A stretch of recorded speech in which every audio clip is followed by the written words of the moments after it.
learning a lot about how to run a business, but also learning a lot about building relationships. I took off, I want to say, about 2 to 3 years just working. I found joy in just working with people. I was a manager for almost a decade with Goodwill, and I still have some connections. And after about 2 to 3 years, I graduated with my public health degree from Southern in hopes to working in equity and education and just community development. I have more tools to be able to navigate that a little bit better. I can walk confidently in changing my mind or failing at something and, not really feeling comfortable in some of the things that I'm doing. So I'm grateful for that. Absolutely.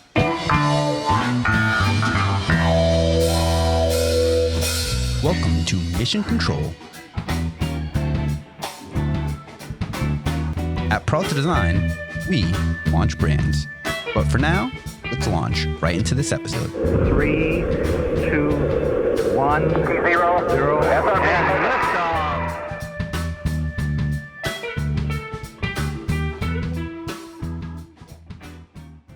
Team Coffee versus Team Tea. And we have another Jamaican here, Jahkeeva, representing the Jamaican population. Absolutely. That grows up on the ginger tea. So speak on it.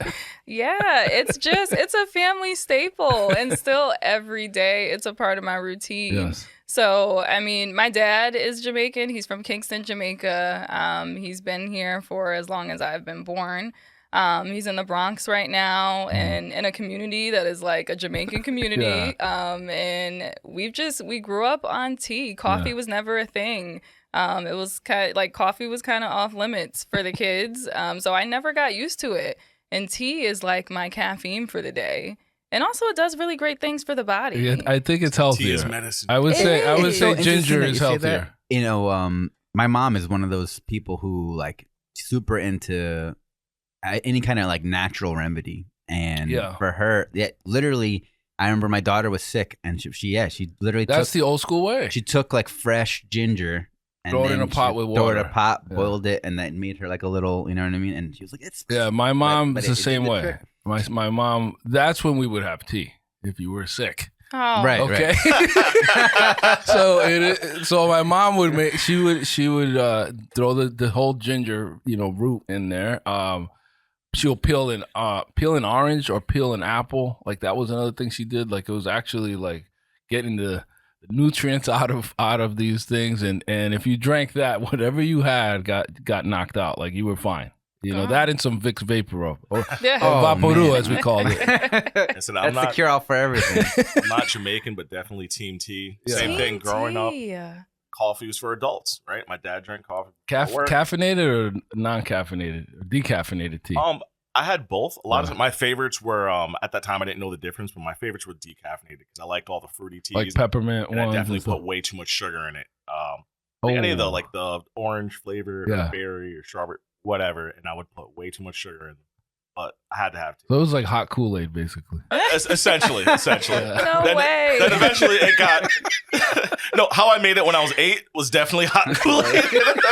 You're supposed to be Team T. You are not representing for us right now. Listen. Just wait. That's how it started. You're getting kicked off Team T, man. You Just got wait kicked off. until this episode goes live, and then Kool-Aid's going to start putting out ads for Oh my goodness. now in tea packets. Then eventually it was just yeah. That's what I remember. Tea, or no Kool-Aid. sugar. If anything, honey. You add some honey to it. Yeah. And it makes you feel good, right? Yeah. Like, I feel like with coffee, now, some people, I don't want to speak for most people, are kind of looking for that rush of The caffeine. jolt or the bolt. Or Coffee is drugs. Tea is medicine. Coffee is drugs. I didn't want to say But it. there's nothing like sitting around with your loved ones sharing drugs. I mean, it's the most bonding experience of caffeine.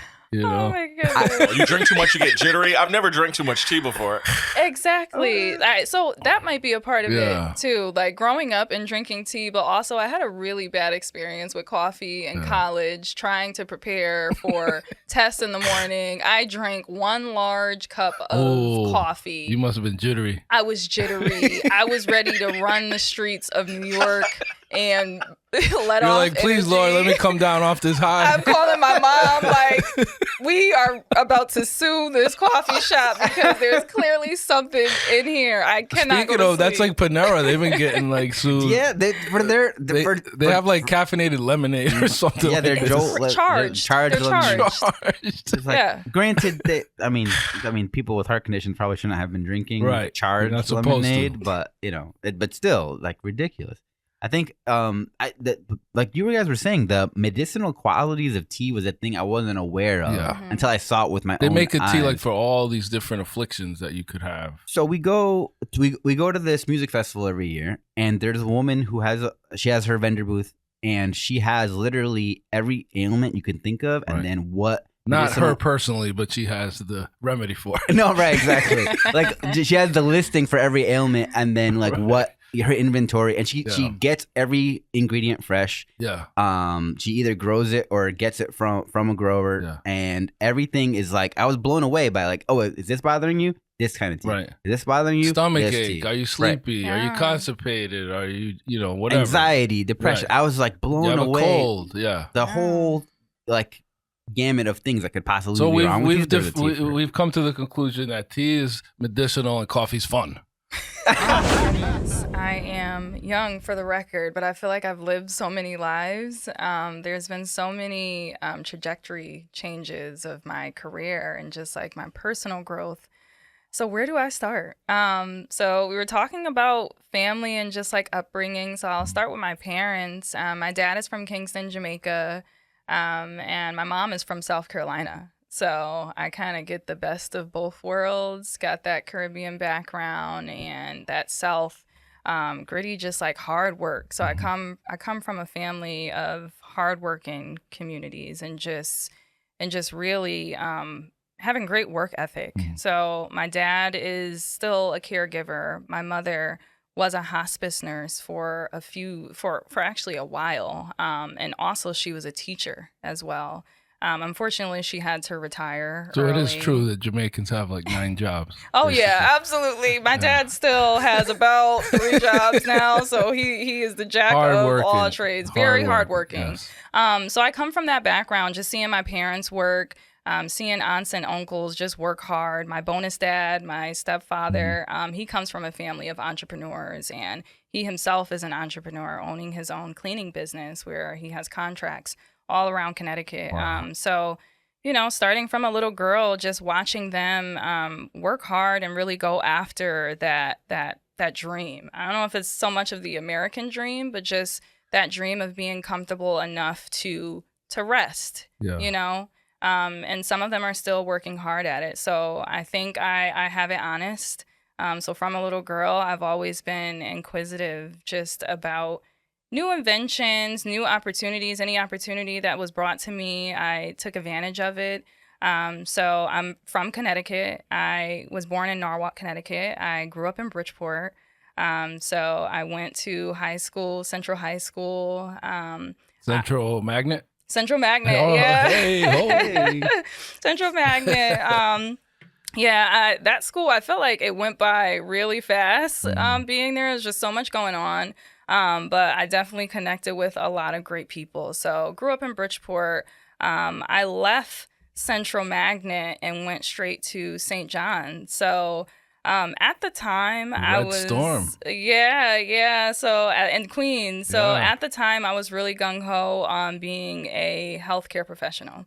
I watched my mother be a hospice nurse and literally love what she did. Like it was in her veins. My dad is a caregiver. So I'm like, that's what I should be doing. Right. That's what I need to do. So I applied for the accelerated physician assistant program at St. John's, and I got in with full scholarship. Wow. That's no joke. I know those are very, very challenging programs. Oh, it was really challenging, and I don't think I prepared enough for it. Yeah. I kind of had my You're basically eye. a doctor. Yeah, you're basically a doctor. Even now, when you go into doctor's offices, the PA is who you see. That's it. The PA is who you see. So I was really excited about the program, but I feel like I've always been purpose-driven. And that was one of the things that I was missing when having those conversations with my parents. Like, I don't know if they actually knew how to communicate it to me that that's who they were, or even if they knew that that's who they were, but they were following in their own dreams. Whereas I was looking at them and saying, I want to be that. So as I'm at St. John's and going through the program, I'm just not feeling what I'm doing. And something in me is just like pulling me somewhere else. So I had to break the news to my mom and my dad. How do you do that? Because they're tough. I know they're tough. Oh, my goodness. My dad still wants me to be a doctor. He's like, what is it that you do? It's an amazing. I find it's so funny to hear that story, and I feel like I hear it so much from stories. It's that immigrant story. Oh, my goodness. They want their children to be, hit another level. So to them, it's like, well, we're nurses. We want you to be X or this is Y. where you need to be. Right. They're pushing you. I think about I feel like you hear that so much that, that doctor, the lawyer, the one of those things that's like so, but I'm like, man, I just want to draw comic books for a living. Is where I was in my head. So when you feel that other calling come, how do you share that and hope that it's a cultural conversation? Because you look at like Asians or Indian Americans, like I don't know that they get, I can't speak for them, but it doesn't appear that they give their kids as much leeway. They kind of say, this is what you're going to do. And then they become that. I think part of the American culture is like, find yourself and follow your passion, right? And be happy. And we put a lot of value on that. And so then you have this kind of culture clash that can happen. Absolutely. And it's still happening. Like my dad is constantly reminding me of my culture. He already calls me a Yankee every chance that I get. So it's definitely what you said, that you're in America. I am I was born here. So I'm very Americanized. My dad is still, he has his roots and he has his beliefs. So it was hard. It took a lot of me being honest with myself. And just knowing that I wanted to eventually be in eternal peace within myself and be my authentic self. It wasn't about making everyone around me proud. It was about making me proud and being able to build a legacy for myself and whatever comes after that. So that was really tough, being honest with myself. And it wasn't really a formal conversation with my dad. I was just kind of like, hey, I'm back in Connecticut and I'm taking some time off. So my mom has always been super supportive. She's American too. So she's like, follow your dreams. And he's like, what you going to do now? Oh, no. That was terrible. It was E for effort. Listen, I can't judge. I have to give you that for trying, because I only speak patois with my dad, because with anyone else, he'll accept me. Anyone else is like, please. So I commend you for that. But yeah, my mom was like, follow your dreams and, go after what you want. And my dad is like, okay, so what's the plan? Like, what's next? And if I'm going to be quite honest, when I left St. John's, I didn't really have a plan. I just knew that I didn't want to keep throwing money down the drain. And going to St. John's is such a great university, private university, great resources, great opportunity. And I just didn't want to take up a spot in that program that it just wasn't for me. So I came back home. I started working for Goodwill Industries. So I was an area manager for Goodwill Industries. I worked at a couple of locations. It was a mixture of retail management, but also overseeing their programs for workforce development. So working with individuals with physical, mental disabilities. Because I don't think a lot of people know that part about Goodwill, is that they employ people with special needs. Yes. It's a huge part of the organization. So I spent a lot of time doing that and building relationships within that field, learning a lot about how to run a business, but also learning a lot about building relationships. So I took off, I want to say, about 2 to 3 years just working. And really trying to figure out what it is that I wanted to do. And I recognized that I found joy in just working with people and developing people, using the skills that I already have to build and professionally develop people and work with people. So I was a manager for almost a decade with Goodwill, and I still have some connections of my staff and some of my mentors there that I reach out to today, and I'm truly grateful for. So that was a great experience. And after about 2 to 3 years, I went to Southern University, and I spoke with a couple of individuals there that I had met along the way through Goodwill about their public health program. Southern at the Owls, SCSU? Yes, okay. Owls, yeah. So I graduated with my public health degree from Southern University. Awesome. And hopes to, and I'm doing it now to start working in equity and education and just community development. So I still have a long way to go, but like I said, my journey is what matters the most, right. like building relationships and those key things that I learned. And that I don't want to downplay how tough of a conversation that is. As a dad, having a child with a full scholarship coming back saying I'm pulling out and I'm doing something else. Like you had to assert yourself. Yeah. Right. It was a moment. That was a turning point. It sure was. It was a turning point, and I've come to now. I'm still coming to so many more of those turning points in my career, kind of like making career decisions on what I want to do next. But I'm grateful for that moment because now I have more tools to be able to navigate that a little bit better. I can walk confidently and changing my mind or failing at something and, not really feeling comfortable in some of the things that I'm doing. So I'm grateful for that. Absolutely. So ConnCorp is the Connecticut Community Outreach Revitalization Program. It's an economic development organization in Hamden. They've been around for 5 years and just kicking and moving. So how I got into there, it's kind of like, again, this relationship building. So my bonus dad, like I told you, has a cleaning business. And one of his contracts is with ConnCorp. Okay. So he would be in the office and doing audits on the cleaning of some of his employees and kind of just talking to our CEO, talking to Aya, the executive director. And this is when they were like just building up the business incubator. And I have to give a big shout out to Aya because from the beginning, she has worn so many hats in the incubator, whether it be from one-on-one consults with entrepreneurs and just building that program from the ground up all by herself. So there will be nights where she's in the office talking to my dad and they're kind of bouncing ideas off of each other. My dad is also a program director on top of running his business. But one night she's just like, I think I need an assistant because I'm doing everything by myself. Right. So my dad's like, I know somebody. Yeah. Like my daughter, she is managing right now for Goodwill Industries. And they kind of, at that time, they had me in so many different locations. I'm grateful for them being able to see my abilities. But I was moving to locations to rebuild stores. And it was tiring. Yeah.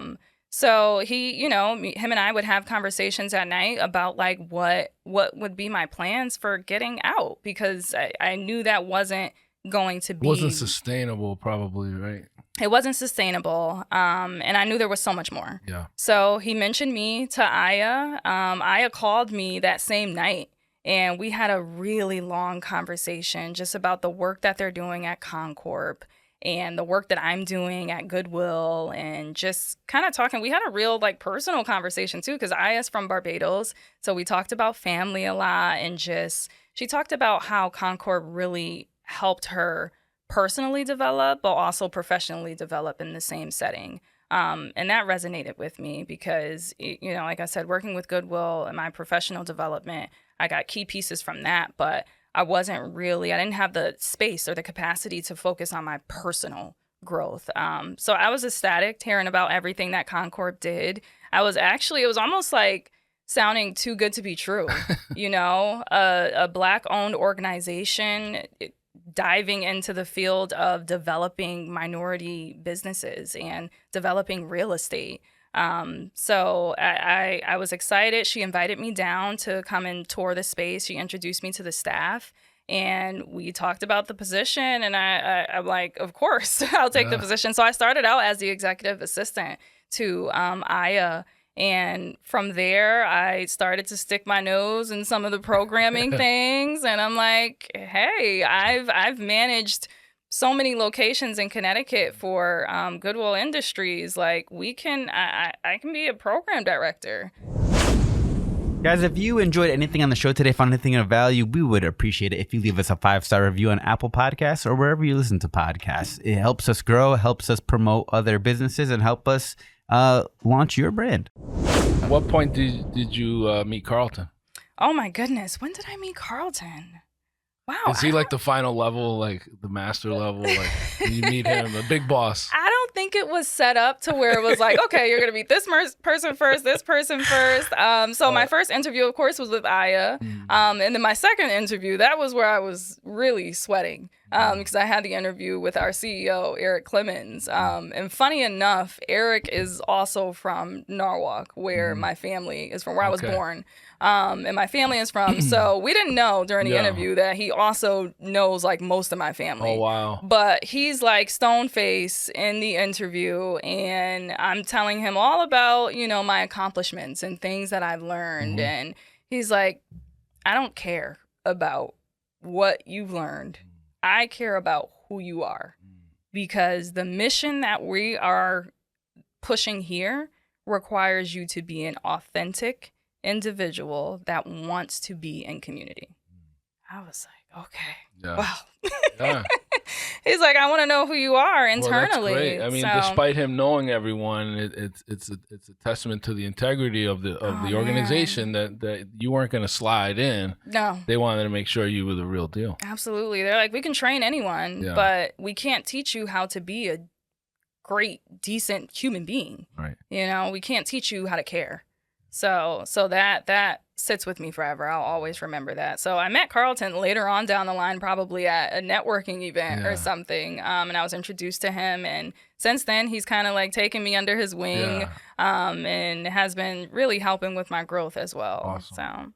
So I can't think of a better person to be in this role, but tell us more about some of these success stories and how do people kind of get involved. Yeah, absolutely. So I first want to kind of like back up a little bit because I know sometimes people get a little confused about like what ConnCorp is. So as I mentioned, ConnCorp right, because you got ConnCorp and then you got the lab. And you got the lab.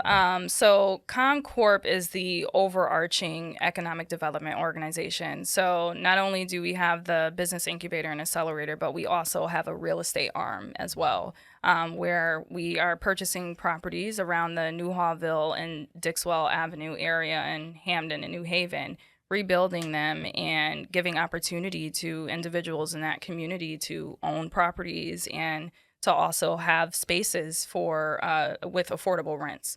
As you know, the rent rates are skyrocketing right now. Crazy. So it's just been amazing to be able to, you know, build those connections with individuals in community and give them hope for a better future. They don't have to nickel and dime. You have people in your community, an organization in your community that is looking to help you. And give you that step to grow. And I think real estate is a huge point in that. So that's part of ConnCorp. And then the business incubator and accelerator, where I direct the programming for. We have a number of things that we do. So in the physical space, we have office spaces, private spaces that we lease out to entrepreneurs. Our focus is minority entrepreneurs in the Newhallville and Dixwell Avenue area. And we also have co-working spaces where people can rent dedicated desks and also shared desks. And then we also have day passes, and we have a couple of people that drop by on like a daily basis, and the community entrepreneurs just looking for space to host meetings or just looking for a space to be in a community of like-minded people. Everybody, thank you for listening to this episode of Mission Control. Until next time, this is Ramon Peralta with Peralta Design, and we launch brands.